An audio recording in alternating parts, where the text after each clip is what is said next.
Hello hi everyone, welcome to Lakshmi vlogs. Morning అయితే నేనైతే వడ సాంబార్ చేశాను. అయితే ఇంకా కొన్ని వడలు అయితే ఉన్నాయి. కొంచెం అయితే పెరిగేసి నానబెట్టాను వడలు.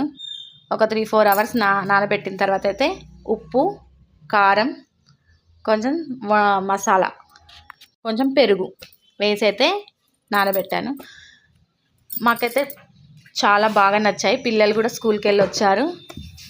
మా వారు కూడా ఆఫీస్ నుంచి అయితే వచ్చారు, కోర్టు నుంచి వచ్చారు. మాకైతే చాలా బాగా నచ్చింది. మీకు కూడా నచ్చితే లైక్ చేయండి, సబ్స్క్రైబ్ చేయండి, కామెంట్ చేయండి. ఓకే అండి. ఇదైతే కొత్త అకౌంట్ అండి, లక్ష్మీ వ్లాగ్స్. ఇంతకుముందు కూడా మేము స్టార్ట్ చేసాము, 1 year అవుతుంది. విక్రాంత్ కుమార్ 8364 ఉంటుంది, అది కూడా ఫాలో అవ్వండి, ఫాలో చేయండి. మా వాడి ఎక్స్ప్రెషన్ చూడండి. మా వారు కూడా చూడండి, మా వారు కూడా చాలా బాగుంది అన్నాడు, బాగా నచ్చింది. Okay bye.